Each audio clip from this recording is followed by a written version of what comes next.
विस्तृत ना बता करके थोड़ा प्रमाण देगा ये दास आपको। अब जैसे आपको बताया कि ब्रह्मा जी दूसरों के कहने से अपने आप को भगवान मान बैठे, उधर से विष्णु ऐसे ही मान बैठे, तो दोनों का इससे बात पे युद्ध हो गया। विष्णु कहता मैं तेरा बाप, ब्रह्मा कहता मैं तेरा बाप। और ये तो बात इस तरह की बातें तो चौथी तीसरी दूसरी तीसरी चौथी कक्षा के बालक लड़ा करें। उन्होंने क्या कर, इसने मुझे बाप कह दिया, मैं तेरा बाप, उन्होंने कहा मैं तेरा बाप, मैं तेरा बाप। वो मुक्का वो उसकी गिरबान पकड़ दे, फिर टीचर के पास जाए, वो पूछे भाई के क्या लड़ाई है तुम्हारी।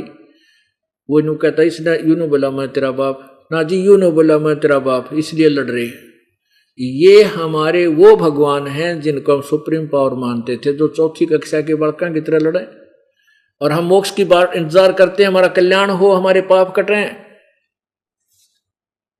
परमात्मा कहते तुम कौन राम का जपते जापम, अर्थात कटे ना थरे तीनों तापम। कबीर परमेश्वर जी कह रहे। अब देखिए उन दोनों का जब झगड़ा हो गया, युद्ध हो गया, बहुत सी सेना मारी गई, तब इस काल भगवान ने, सदाशिव ने इस एक बीच में सफेद चमकदार एक खंभा प्रकट कर दिया। तो उसके बाद ब्रह्मा ने झूठ बोल दी कि मैंने इसका एंड ढूंढ लिया। विष्णु ने कहा कि मैंने इसका और छोर पाया नहीं, साची बता दी। तो फिर इनको समझाने लगा कि तुम दोनों भगवान नहीं हो, तुमने अपने आप को भगवान मान लिया, ये बहुत ही गलत कर दिया, तुम ईश नहीं हो। अब वो स्पष्ट करना चाहेगा आपका दास, ये देखिएगा। ये है विद्वेश्वर संहिता, शिव पुराण पृष्ठ 17 पे, और विद्वेश्वर संहिता अध्याय 9 भाग 1 अध्याय 9 में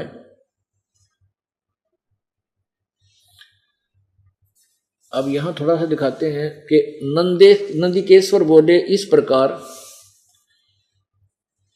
भगवान ने शिव ने उन नम्र हुए ब्रह्मा और विष्णु पर अनुग्रह करके उनके युद्ध में जो परस्पर उनकी सेना मारी गई थी उस सबको अपनी शक्ति से जीवित कर दिया। फिर उनसे कहने लगा कि मेरा सकल और निष्कल दोनों स्वरूप हैं। सकल माने साकार निराकार, निष्कल माने जिसकी कोई सकल ना हो, सूरत ना हो, मूर्ति ना हो, निराकार। भेद से दो रूप है, परंतु और ईश्वर नहीं है, मेरे अतिरिक्त कोई ईश्वर नहीं है। इस कारण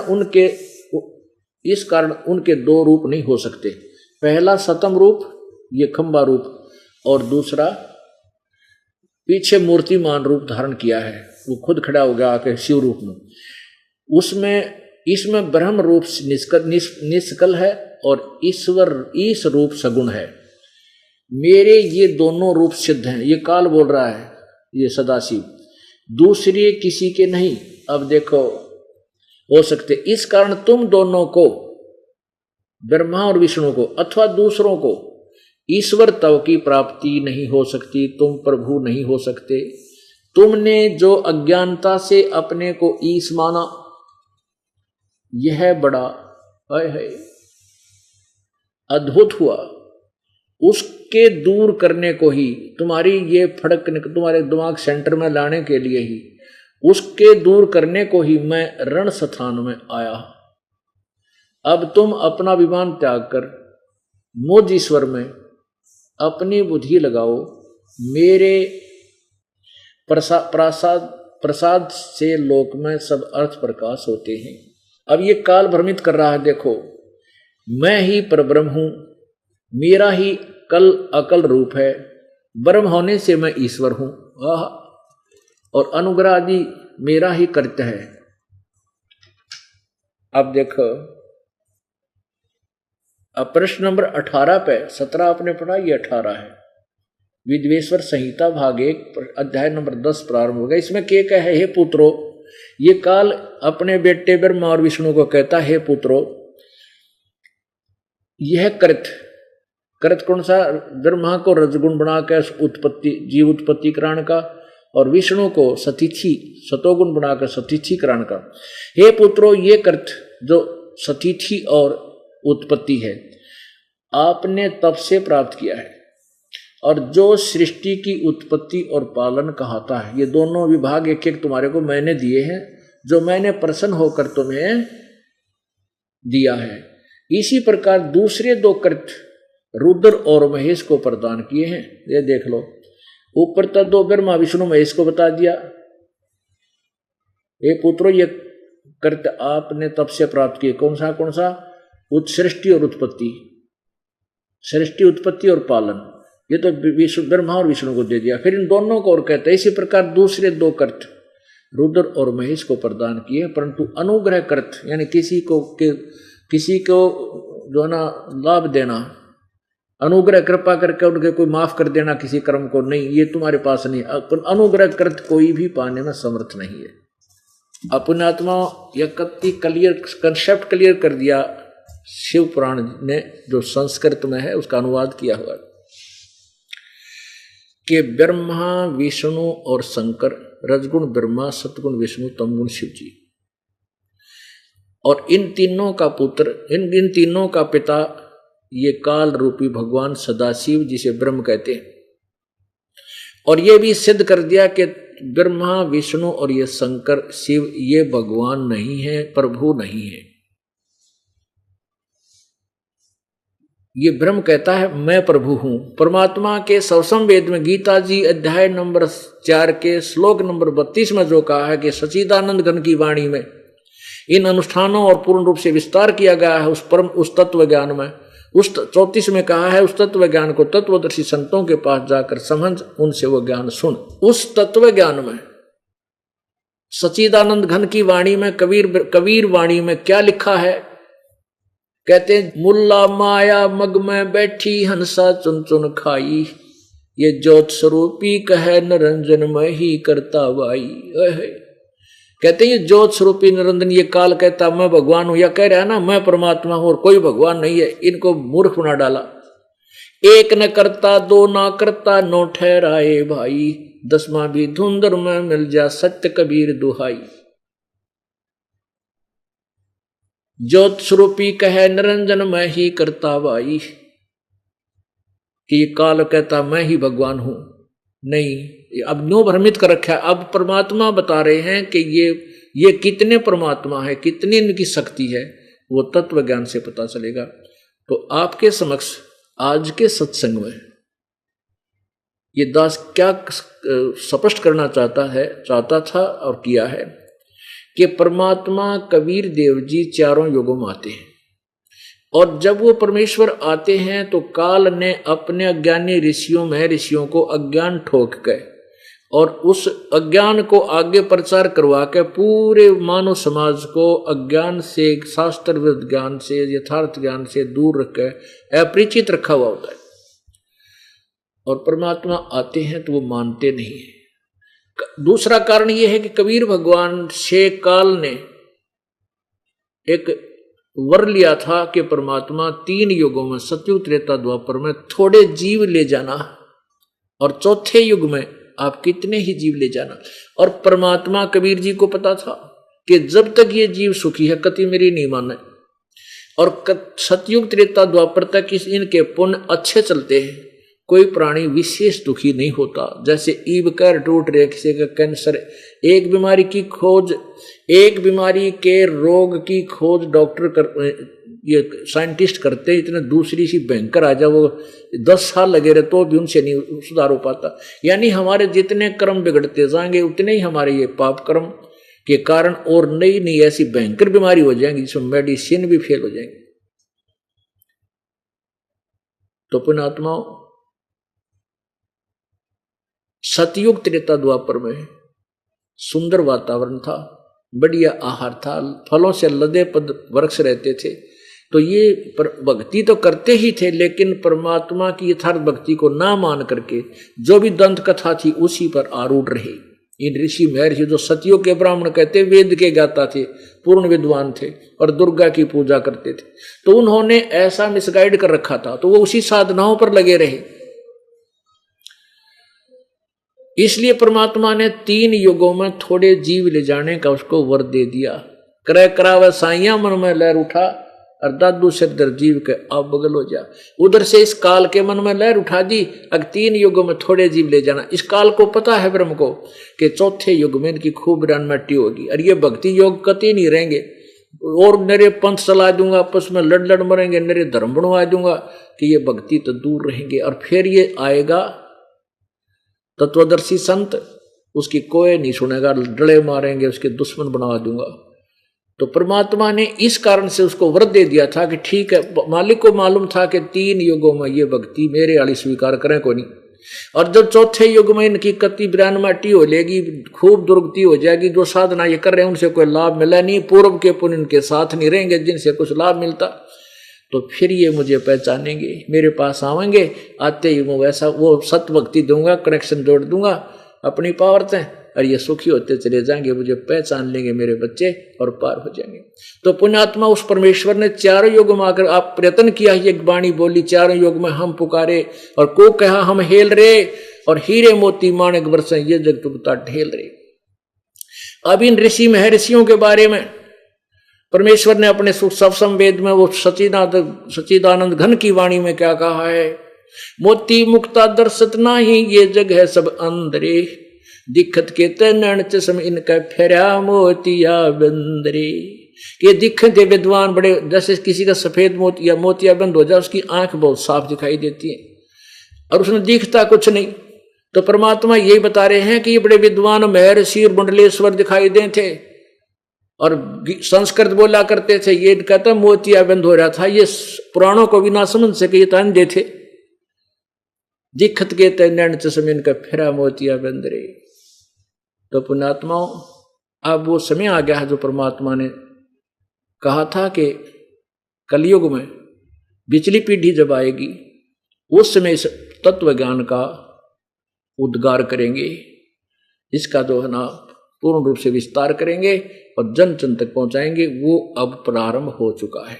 और ज्ञान सब ज्ञानड़ी, ये कबीर ज्ञान सो ज्ञान, जैसे गोला तोब का, भाई करता चले मैदान।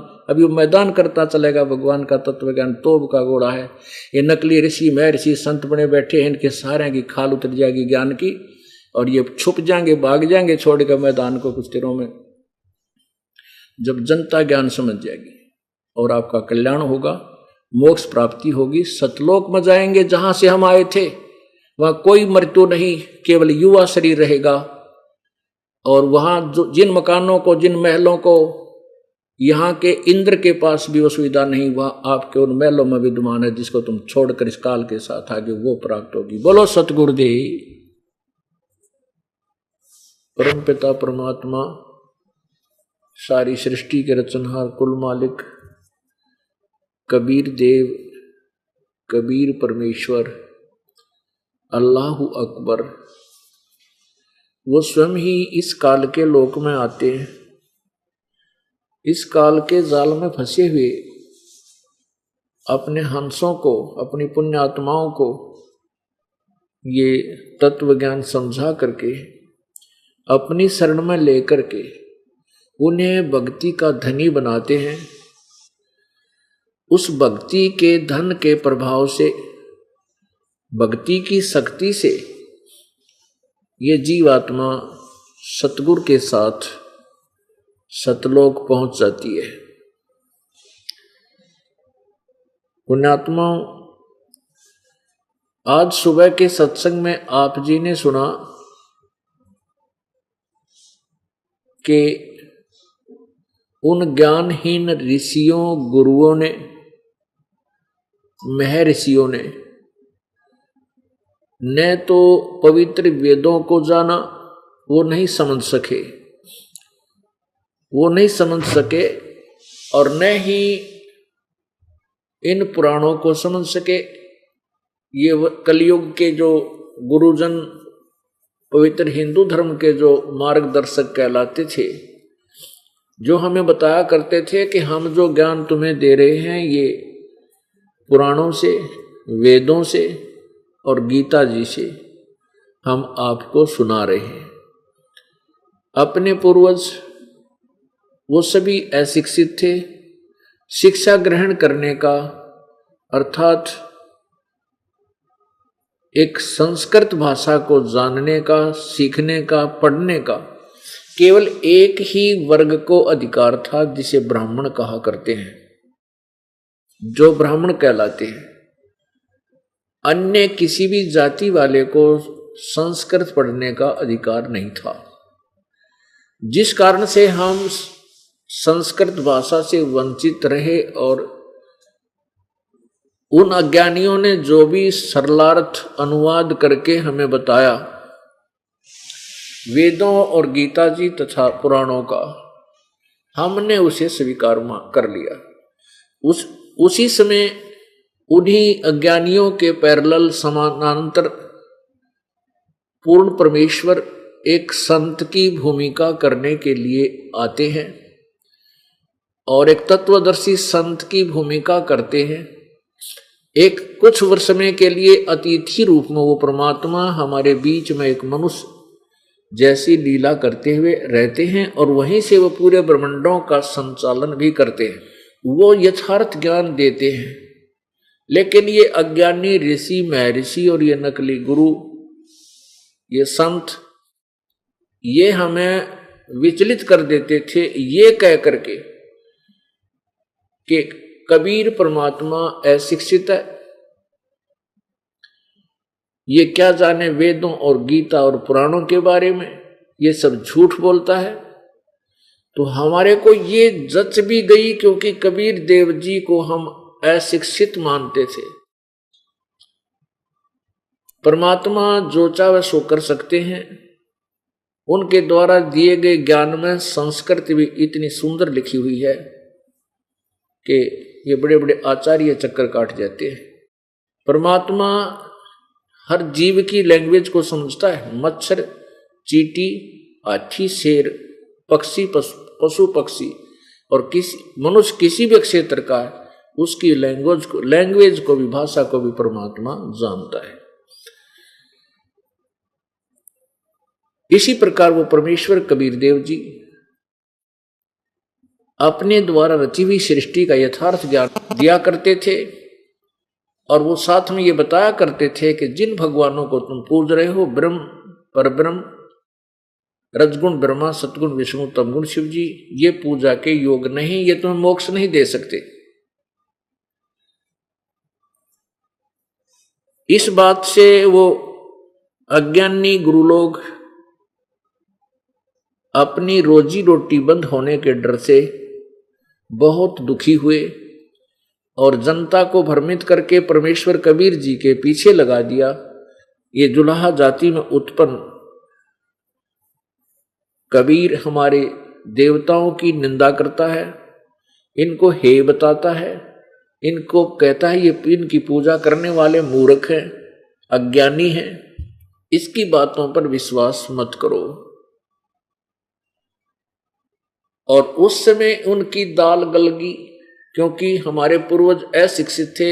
वो कलयुग का प्रथम चरण था, वो प्रथम पीढ़ी थी इस कलयुग की।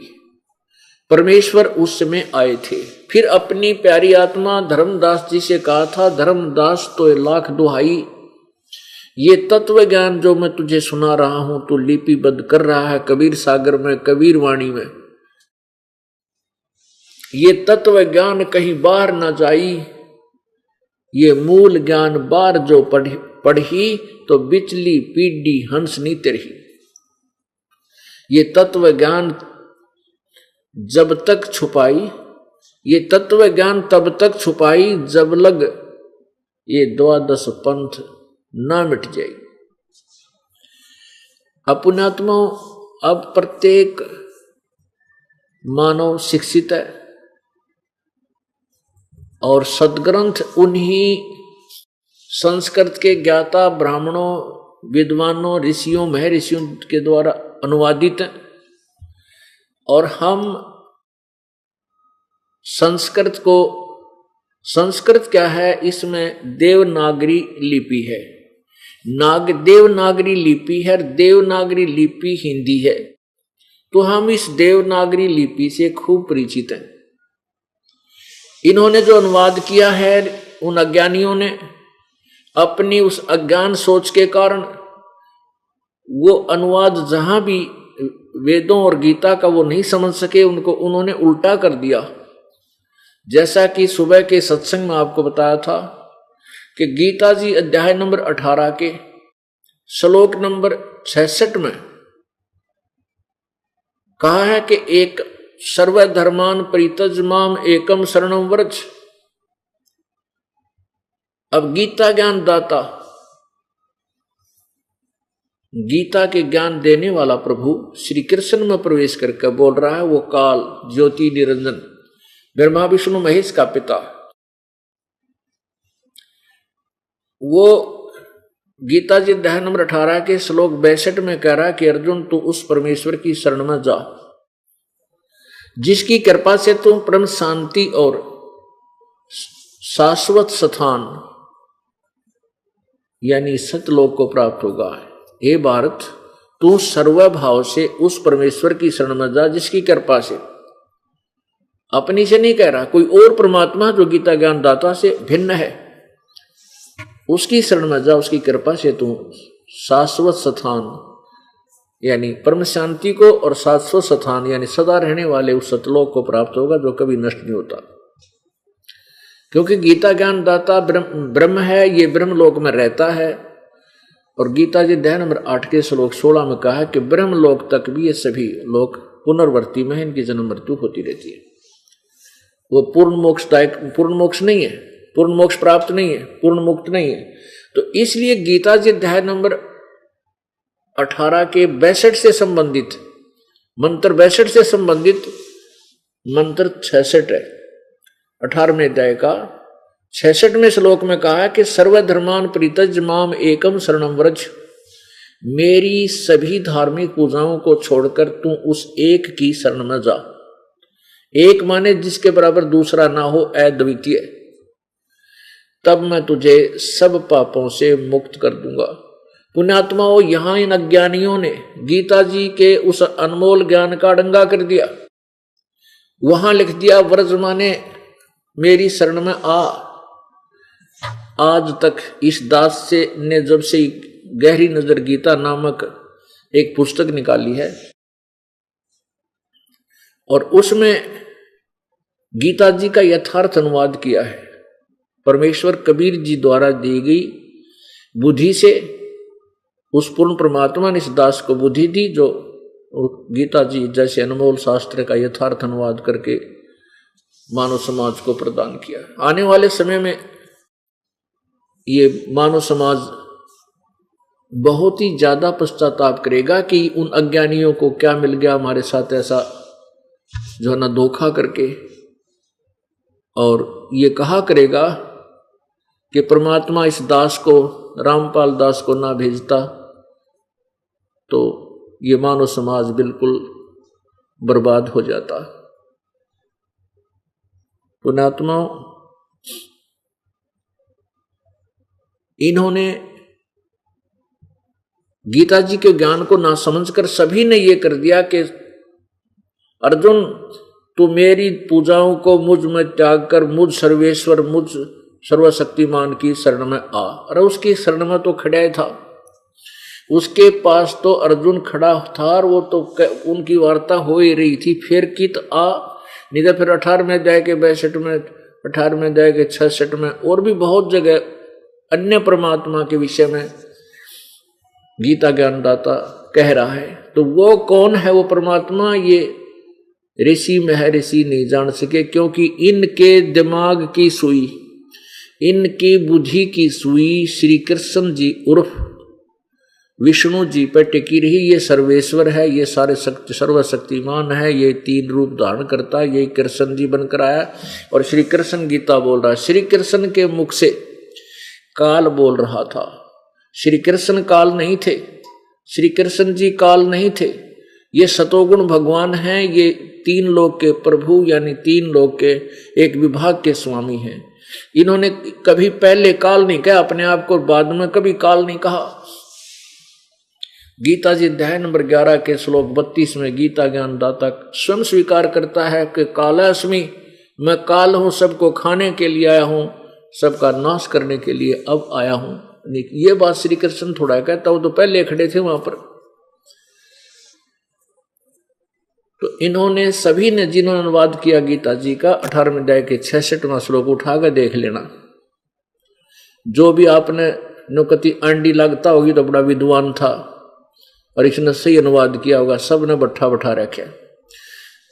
और यहां से पूरी गीता का ज्ञान ही उसका दिशा ही बदल जाती है, अज्ञान की तरफ चल जाती है कि जहां वर्तमान ने जाना होता है उसका आना कर दिया, क्योंकि ये समझ नहीं सके कि श्री कृष्ण किसकी तरफ संकेत कर रहा है कोई, क्योंकि वो श्री कृष्ण से ऊपर किसी को जाने नहीं थे। एक समय अब हमारे साथ एक ऐसी, हमारे ऊपर एक ऐसी छाप बन गई ब्रह्मा विष्णु महेश की, हम इनसे ऊपर किससे नहीं मानते थे।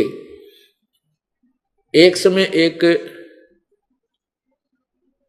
जो है एक चुटकुला प्रकाशित हुआ था एक समाचार पत्र में, उसमें कुछ मंत्रियों के ऊपर, केंद्र के एक दो मंत्री के ऊपर कुछ आरोप लगाए गए थे कोई भ्रष्टाचार के। तो उसमें किसी ने प्रश्न किया था कि भाई मैंने सुना है कि ऐसे ऐसे अमुक मंत्री के ऊपर ये आरोप लगे हैं और ये आरोप सिद्ध हो गए तो इनको इतने वर्ष की सजा होगी। दूसरा फिर वो पूछता है कि क्या यदि प्रधानमंत्री और राष्ट्रपति ऐसी गलती कर दे तो क्या इनको भी सजा हो सकती है? तो उत्तर दिया उसने कि ये कि डीसी लाग रहे हैं, इनको भी सजा होगी।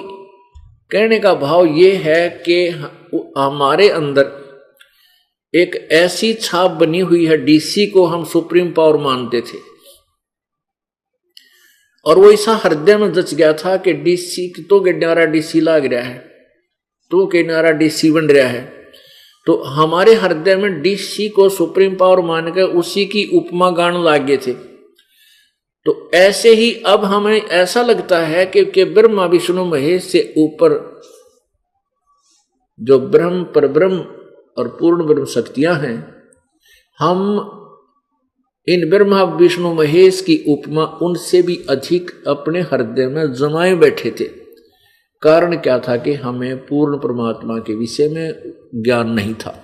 अब पूर्ण परमात्मा के विषय में ज्ञान उस स्वयं ही आकर परमेश्वर ने ही दिया है, नहीं तो ये ब्रह्म अर्थात ये क्षर पुरुष, ये काल भगवान, ये जीव को उस परमेश्वर से परिचित नहीं होने देगा, क्योंकि इसको डर है कि यदि उस भगवान का ज्ञान इस प्राणी को हो गया तो ये यहां से भाग जाएगा और तेरे जाल से परिचित होकर के ये परमात्मा के चरणों में चला जाएगा। पुण्यात्माओं,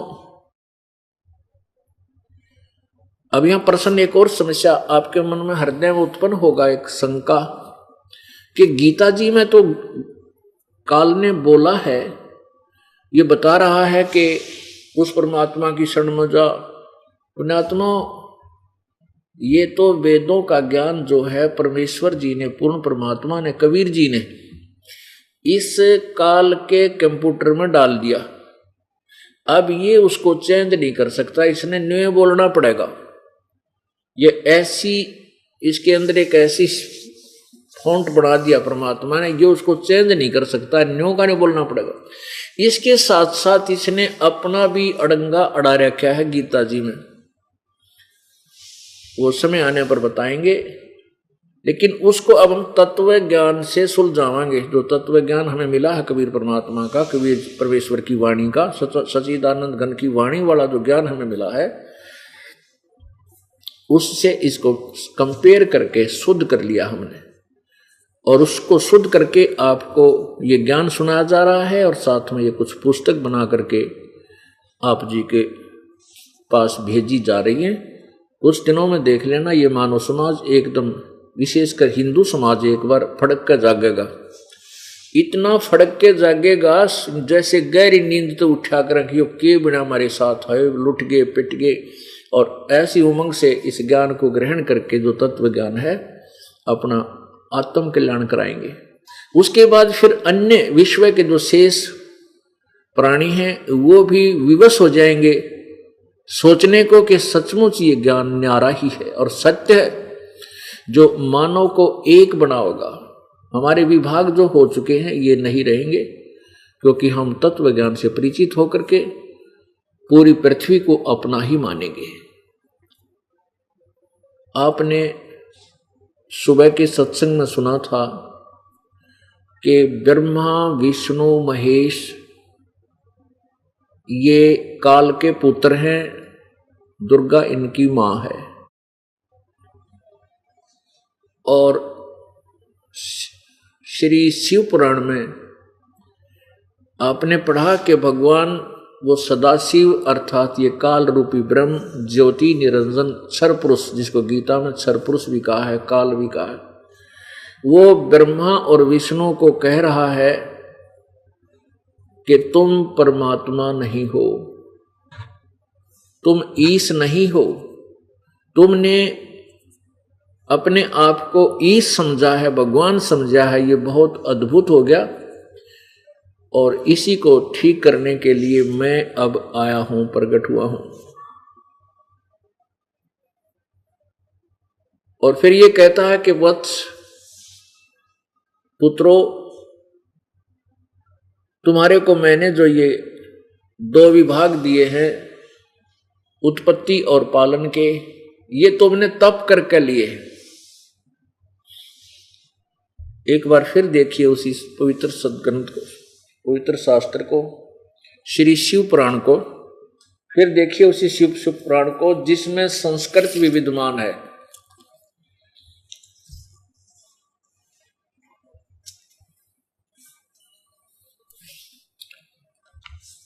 पुण्यात्माओं, ये एक ऐसा निर्मल ज्ञान है, एक ऐसा जटिल प्रश्न हो गया कि हमारे अंदर अज्ञान बहुत बढ़ गया।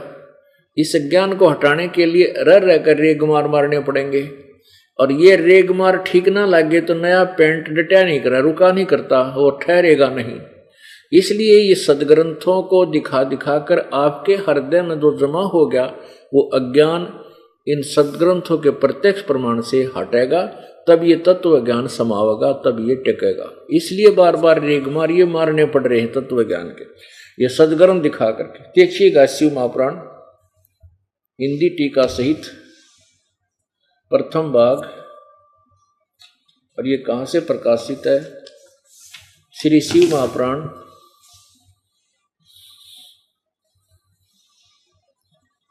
ये है विद्यावारिधि पंडित ज्वाला प्रसाद जी मिश्र कृत हिंदी टीका सहित, खेमरा श्री कृष्ण दास प्रकाशन बंबई। इसमें आप देखिएगा ये है शिवपुराण रुद्र संहिता, शिवपुराण रुद्र संहिता भाग 2, रुद्र संहिता भाग 2 अध्याय 1 में मंत्र 17 में ब्रह्मा विष्णु महेश ये तीनों देवता शिव, ये शिव कौन है? ये काल ज्योति निरंजन के अंश से प्रकट है। अब देखो, ब्रह्मा विष्णु महेश ये तीनों देवता शिव के अंश से प्रकट हैं। और देखा कि बकवाद कर दी, महेश उनमें स्वयं पूर्ण स्वयं शिव है ही है, पूर्ण से पूर्णतः। अरे भले आदमी हो, जब ये स्पष्ट कर रहा है कि ब्रह्मा विष्णु महेश ये तीनों देवता हैं जो शिव के अंश से प्रकट हुए हैं, ये भी सिद्ध हो गया कि ब्रह्मा विष्णु तीनों देवता हैं। इन देवताओं की पूजा गीता जी में मना किया है 9वें अध्याय के 25वें श्लोक में, और 7वें अध्याय के 12 से 15 और 20 से 23 में। अब यहां देखिएगा, ये तो सिद्ध हो गया कि ब्रह्मा विष्णु महेश ये शिव यानी इस काल के से प्रकट हुए हैं। अब यहां देखना, ये शिव पुराण विद्वेश्वर संहिता 11 पृष्ठ पे, विद्वेश्वर संहिता भाग 1 अध्याय 6 में। अभी सुबह भी दिखाया था आपको कि जब ब्रह्मा और विष्णु का युद्ध हो गया था इसी बात पे कि तू मेरा बेटा मैं तेरा बेटा, तब काल बीच में आया था। नंदीकेश्वर बोले, वो काल बोल रहा है फिर उनके पास आकर के। ये लंबी कथा, थोड़ा इसको शॉर्ट करके दिखाएंगे आपको। हाँ, यहाँ तो काल क्या कहता है, ब्रह्मा विष्णु महेश के पास आकर कहता है कि मेरे सकल और निष्कल भेद से 2 रूप हैं। ईश्वर और परंतु और ईश्वर नहीं, इस कारण उनके दो रूप नहीं हो सकते। पहला सतम रूप और पीछे मूर्तिमान रूप धारण किया, इसमें ब्रह्म रूप निष्कल है और ईश्वर रूप सगुण है। मेरे ये दोनों रूप सिद्ध हैं, ये काल कह रहा है, जो शिव रूप में प्रकट हो जाता है, दूसरे किसी के नहीं हो सकते। इस कारण तुम दोनों को अपने आत्मा ब्रह्मा विष्णु महेश का किस बात पर झगड़ा हुआ था? ब्रह्मा कहता मैं भगवान हूं और विष्णु और शिव को मैंने उत्पन्न किया है, तू मेरा बेटा है विष्णु, तू मेरा पुत्र है। विष्णु जी कह रहा है कि मैं जगत का करता हूं, मैं भगवान हूं और तू मेरा पुत्र है, तू मेरी नाभि कमल से उत्पन्न हुआ। इनकी भगवान अपने आप को मालिक बताकर लड़ाई हो रही थी कि मैं भगवान हूं, वो कहता मैं भगवान हूं, मैं ईश हूं, प्रभु हूं। तो यहां वो काल इनका पिता आकर कह रहा है कि तुम भगवान नहीं हो, तुमने अपने आप को भगवान मान लिया, यह तुम्हारी बहुत गलती की है तुमने। ये देखो मेरे ये दोनों रूप सिद्ध होते हैं, वे सिद्ध हैं, दूसरे किसी के नहीं। आगे कहा है हो सकते, इस कारण तुम दोनों को अथवा दूसरों को ईश्वर तव की प्राप्ति नहीं हो सकती। ओह, तुम ईश्वर नहीं बन सकते। तुमने जो अज्ञान से अपने को ईश माना, भगवान मान लिया, यह बड़ा ही अद्भुत हुआ। उसके दूर करने को ही मैं रण स्थान में आया। अब तुम अपना अभिमान त्याग कर मुझ ईश्वर में अपनी बुद्धि लगाओ। मेरे प्रसाद से लोक में सब अर्थ प्रकाश करते हैं। आगे देखो, अब 18 पृष्ठ पे ये काल कह रहा पुत्रो, हे पुत्रो, ब्रह्मा और विष्णु को यह कृत आपने तप से प्राप्त किया है जो कि सृष्टि की उत्पत्ति और पालन कहता है, सो मैंने प्रसन्न होकर तुम्हें दिया है। इसी प्रकार से दूसरे दो कृत रुद्र और महेश को प्रदान किए हैं, परंतु अनुग्रह कृत कोई भी पाने में समर्थ नहीं है। अब देखो स्पष्ट हो गया, यह कृत आपने तप से प्राप्त किया है। पुत्रो, हे पुत्रो, यह कृत काल कह रहा है बेटो ब्रह्मा और विष्णु को कि दोनों जो तुम्हारे को मैंने दिए हैं ये उपाधि, ये तुमने किया तो तुमने अपना तप है, उस तप से मैंने तुम्हें दिया है। सृष्टि की उत्पत्ति और पालन कहता है और प्रसन्न होकर तुम्हें दिया है। इसी प्रकार दो कृत रुद्र और महेश को प्रदान किए, परंतु अनुग्रह कृत कोई भी पाने को समर्थ नहीं है। अब देखो कितना स्पष्ट हो गया। इस पवित्र हमारे पवित्र पुराण ही हमें बता रहे हैं कि ब्रह्मा और विष्णु भगवान नहीं है और ये काल के बेटे हैं, सदाशिव के पुत्र हैं। अब इसने 4 सिद्ध कर दिए, ब्रह्मा विष्णु और महेश, और ये बोलनिया न्यारा है जो कह रहा है ये चौथा है। अपनात्मा, अब ये तो सिद्ध हुआ कि ब्रह्मा विष्णु महेश परमात्मा नहीं है, पुराण शिव पुराण ने सिद्ध कर दिया, और ये भी सिद्ध कर दिया कि ये तीनों देवता हैं। अब हम अपनी पवित्र गीता जी को पढ़ेंगे, देखेंगे, और पवित्र गीता जी जो है वेदों का सारांश है, वेदों का निष्कर्ष है, जिसके अंदर कोड वर्डों में इन पुराणों का भी जिक्र है। इस दास ने एक शब्द अभी बोला था, ब्रह्मा विष्णु महेश पूजा के योग नहीं है। इनकी पूजा को कबीर परमेश्वर मना किया करते थे, जिससे वो अज्ञानी नकली ऋषि महर्षि और गुरु वो अक्षुब्ध होकर के परमात्मा की निंदा किया करते थे, समाज को उनके विपरीत भड़काया करते थे। और वो ज्ञान आज हमारे सदग्रंथ कबीर परमेश्वर के उस 600 वर्ष पहले बोले गए ज्ञान का समर्थन कर रहे हैं। अब आपको पवित्र गीता जी अध्याय नंबर 7 के श्लोक 12 से 15 और 20 से 23 को समझाएंगे, जिससे आपके हृदय में यह समा होगा कि ब्रह्मा विष्णु महेश की पूजा करने वाले शास्त्र विरुद्ध साधना कर रहे हैं। जो पवित्र गीता जी अध्याय नंबर 16 के श्लोक 23 में जिसके विषय में कहा है कि शास्त्र विधि को त्याग कर जो मनमाना आचरण करते हैं उनको न तो सुख होता है, न उनकी गति होती है, न ही उनका कोई कार्य सिद्ध होता, अर्थात यूजलेस, व्यर्थ। अब देखिएगा ये पवित्र गीता जी श्रीमद् भगवत गीता, ये गीता प्रेस गोरखपुर से प्रकाशित है। ये है अध्याय नंबर 7 और श्लोक नंबर 12।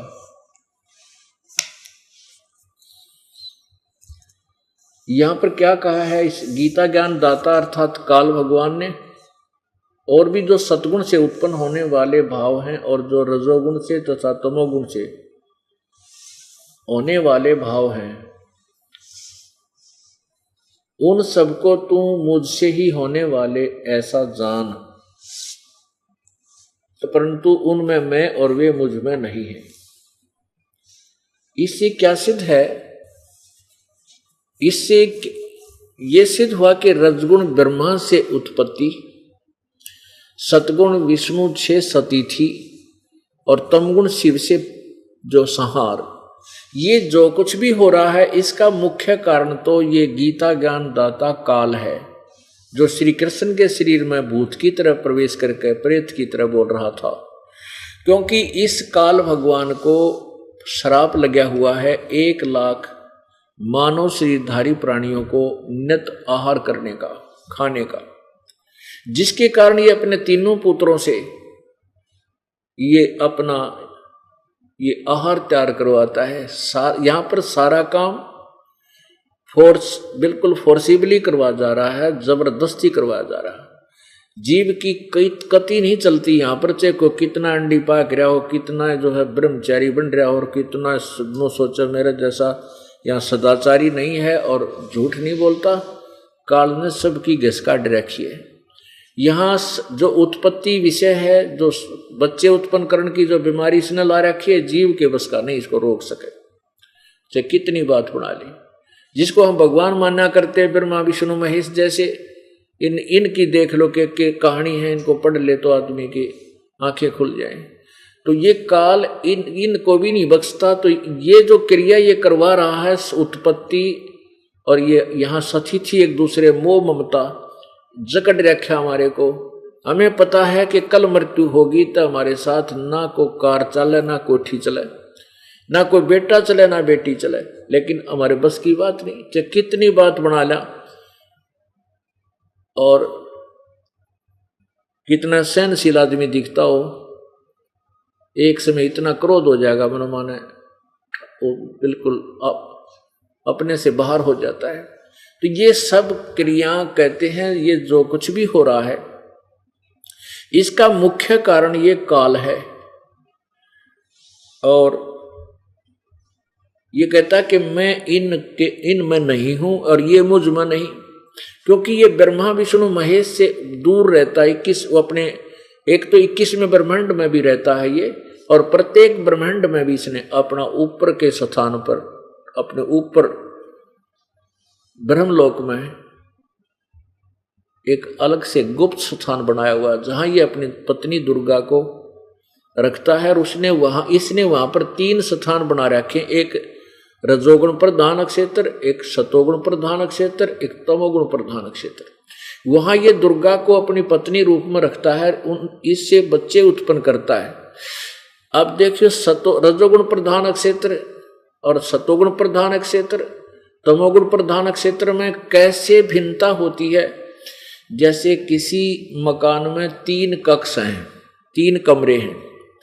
एक कमरे में ये अश्लील चित्र लगे हैं, जब व्यक्ति उस अश्लील चित्र लगे हुए उस कक्ष में जाता है तो उसके मन में नाना उसी प्रकार के विचार उत्पन्न होने लग जाते हैं। जब तक वो उस कक्ष में रहेगा उसकी बुद्धि ऐसी विचलित रहेगी। और दूसरे में लगे हुए हों देशभक्तों के, शहीदों के, उसमें जाते ही अपने आप खून खोलने लग जाएगा। उनकी हिस्ट्री पढ़कर वो एकदम शेर पाक जाएगा। उन्हीं विचारों की तरह विचारधारा बन जाती है। और फिर जिस कक्ष के अंदर साधु संत फकीरों महापुरुषों के चित्र लगे हों, उनकी कहानी से परिचित हो, तो वैसा ही स्वभाव बन जाता है, विनम्र स्वभाव, सबके प्रति दया, यानी वैसी ही नेचर बन जाती है। तो ऐसे ही काल ने इन तीनों पुत्रों को, जिनसे इसने अपना आहार चलवाना है, बनवाना है, ये करवाना है सारा कार्य, उनको वहां ऊपर तीनों स्थानों पर अलग अलग से रह करके जन्म देता है। जब दुर्गा और ये काल उस रजोगुण प्रधान क्षेत्र में होते हैं, इनके संयोग से जो पुत्र वहां उत्पन्न होता है, तो उसका स्वभाव, उसके अंदर रजोगुण उतना ही परिपूर्ण हो जाता है। वो रजोगुण युक्त ब्रह्मा बन जाता है। ब्रह्मा उसका नाम रख देते हैं। और जब ये सतोगुण प्रधान क्षेत्र में दोनों रहते हैं, और जब तक वो वहां एक बच्चे की उत्पत्ति होती है, तो वो सतोगुण युक्त हो जाता है, उसको ये विष्णु नाम रख देते हैं। और तीसरा जो तमोगुण प्रधान क्षेत्र है, उसमें ये दोनों पति पत्नी रूप में रहते हैं। इनसे जो पुत्र उत्पन्न होता है उसको ये तमोगुण युक्त, और इसका नाम महेश रख देते हैं। इन तीनों को फिर उत्पत्ति, सतिथि और संहार का कार्य देकर और इनकी शादी कर देते हैं। दुर्गा अपने ही अन्य 3 रूप धारण करती है और इन तीनों की शादी करके एक एक विभाग के स्वामी नियुक्त कर दिए जाते हैं। रजोगुण विभाग का ब्रह्मा, सतोगुण विभाग का विष्णु और तमोगुण विभाग का शिव। अर्थात एक ब्रह्मांड में ये एक विभागीय मंत्री हैं, और इनका पिता जो काल है, ये एक ब्रह्मांड के अंदर, ये समझ लो मुख्यमंत्री है का रोल कर रहा। इस तरह इस सतिथि को हम समझेंगे, तब हम सदग्रंथों को समझ सकेंगे और पूर्ण परमात्मा को जानकर हम मोक्ष करा सकेंगे। अब देखिएगा, ये अध्याय नंबर 7 श्रीमद् भगवद गीता जी, अध्याय नंबर 7 श्लोक 12 समझ में आएगा अपने।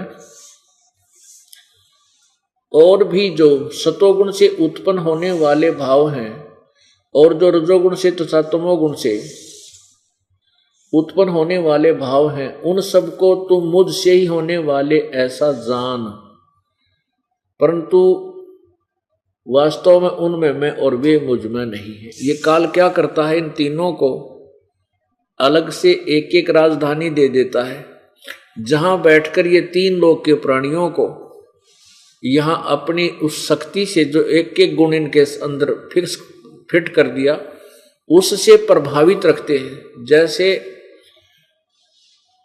एक अपने मकान की रसोई में और छौंक लगाया मिर्चों का, वो मूल वस्तु, साकार वस्तु तो विद्यमान है रसोई में, और उसके गुण ने 3 अलग से जो कमरे, कक्ष हैं मकान में, वहां बैठे व्यक्तियों को छीकम छीक कर दिया, वहां जाकर अपना प्रभाव दिखा दिया। ऐसे ही ये तीनों भगवान अपने अपने लोक राजधानी में विद्यमान हैं। वहां बैठकर ये 3 लोक के प्राणियों को, इन्हीं के गुण हमें प्रभावित रखते हैं, जिस कारण से हम यहाँ इस काल के जाल में बाई फोर्स फंसे रहते हैं। जैसे किसी को ने शराब पी ली तो उसका नशा हो गया, अब उसका बस की बात नहीं, वो कितना टेक कर कैसे चल रहा है, कैसे बोल रहा है, ऐसे रहेगा, और वो नशा उतरेगा जब वो ठीक होगा। तो पुण्यात्माओं, कबीर परमेश्वर जी के इस तत्व ज्ञान से और सत्य भक्ति से ये इनके तीनों गुणों का प्रभाव हमारे ऊपर धीरे धीरे बिल्कुल निष्क्रिय हो जाएगा, और फिर हम परमात्मा की भक्ति करके और सत भक्ति से धनी होकर के काल का ऋण उतार के सतलोक चले जाएंगे। कोई दिक्कत को ना, दिक्कत हमें हमारे सामने मुश्किल ये आई है, कठिन कार्य ये हो गया कि हम इस तत्व ज्ञान को ग्रहण करने में देरी कर रहे हैं। इसका कारण ये है कि हमने पहले अज्ञान घना सुन रखा है और वो अज्ञान हटेगा इन प्रमाणों को देखकर। इस कड़वी सत्य की घूंट भरनी पड़ेगी, आज भर लो चाहे 10 वर्ष पाछा भर लियो।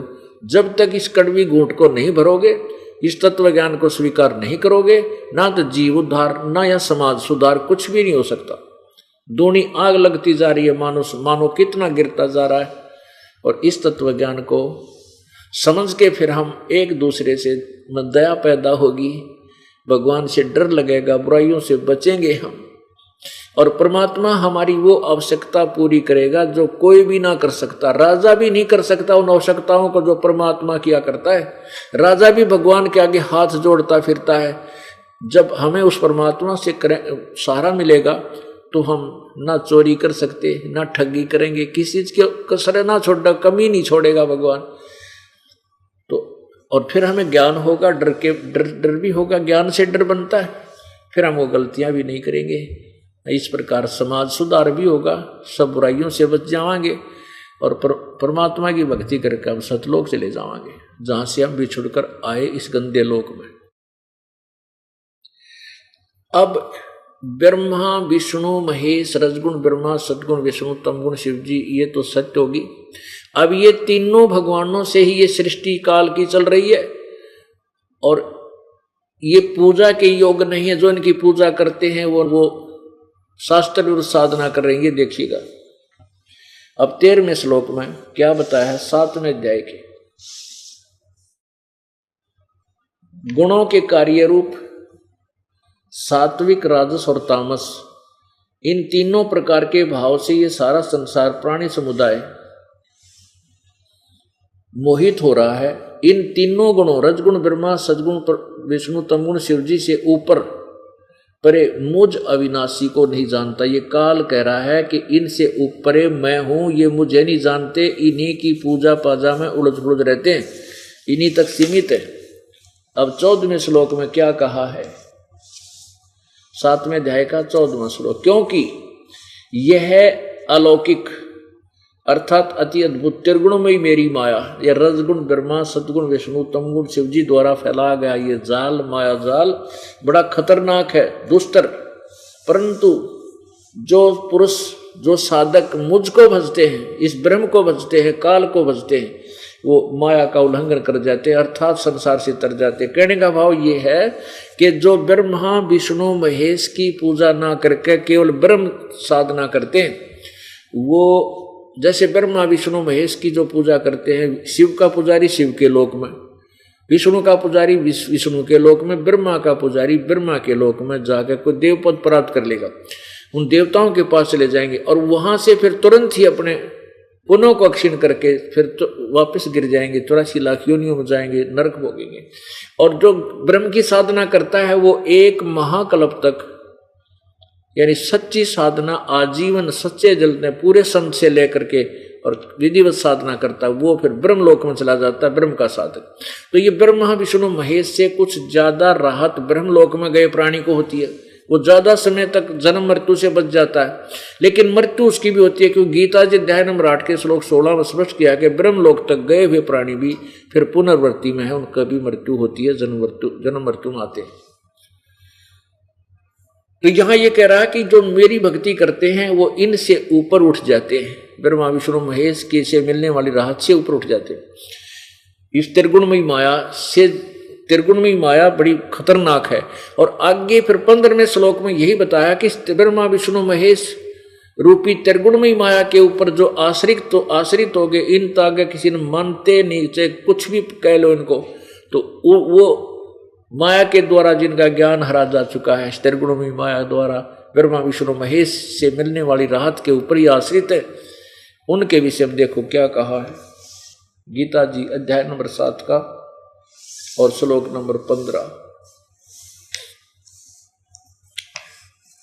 इस ब्रह्मा विष्णु महेश रूपी त्रिगुणमयी माया के द्वारा, यानी इन्हीं के ऊपर आश्रित हैं, इनके अतिरिक्त तो किसी ने नहीं मानते, जिनका ज्ञान हरा जा चुका है, ऐसे आसुर भावम, आसुर स्वभाव, राक्षस स्वभाव को धारण किए हुए मनुष्यों में नीच, ओह इतना बुलाइयो, ये दूषित कर्म करने वाले मूढ़ लोग, मूर्ख, ये गीता ज्ञान दाता काल कह रहा है कि मुझको नहीं